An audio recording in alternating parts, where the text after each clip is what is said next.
പരസ്പരം എന്റെ പഴയ സുഹൃത്തുക്കൾ കൂടുന്നിടത്ത് അവര് തന്നെ പറയാൻ തുടങ്ങി, ഇല്ല, അതുണ്ടാവില്ല, മെമ്പർഷിപ്പ് ഇല്ലല്ലോ, അതുകൊണ്ട് കൊടുക്കാൻ യാതൊരു സാധ്യതയുമില്ല.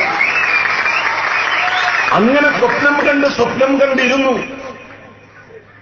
അങ്ങനെ മന്ത്രിയാകും എന്ന് വന്നപ്പോ അവര് വാട്സപ്പിലൂടെ പ്രചരിപ്പിച്ചു, കുഞ്ഞാലിക്കുട്ടി സാഹിബ് ഇടപെട്ടിട്ടുണ്ട്, അതുകൊണ്ട് ഏറ്റവും അപ്രധാനമായ വകുപ്പായിരിക്കും എനിക്ക് കിട്ടാൻ വേണ്ടി പോകുന്നത്.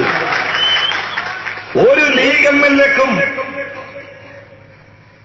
ഞാൻ മന്ത്രിയായാൽ എന്റെ ഓഫീസിന്റെ പടി കയറി വരാതിരിക്കാൻ പറ്റുന്ന വകുപ്പാകും കൊടുക്കുക എന്നായിരുന്നു പ്രചരിപ്പിക്കപ്പെട്ടത്. വകുപ്പും പുറത്തു വന്നു. യുഡിഎഫിന്റെ 4 മന്ത്രിമാർ കൈകാര്യം ചെയ്തിരുന്ന വകുപ്പാണ് സിപിഐഎമ്മും ഇടതുപക്ഷവും ഈ വിനീതന്റെ ചുമലിൽ ഏൽപ്പിച്ചത്. കഴിഞ്ഞ പ്രാവശ്യം പഞ്ചായത്തിനെ 3ആയി വെട്ടിമുറിച്ചിരുന്നു.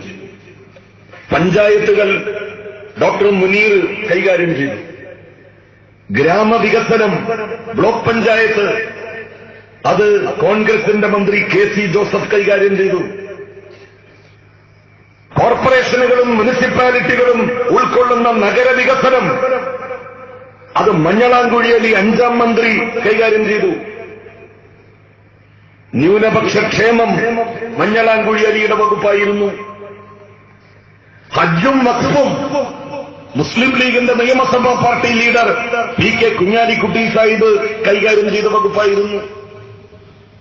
ലീഗിന്റെ 4 മന്ത്രിമാർ കൈകാര്യം ചെയ്ത വകുപ്പ് ഒന്നാക്കി പഞ്ചായത്തിനെ, നഗരവികസനത്തെ, ഗ്രാമവികസനത്തെ പഴയകാലത്തെ പോലെ ഒറ്റ വകുപ്പാക്കി ഇടതുപക്ഷം മാറ്റി.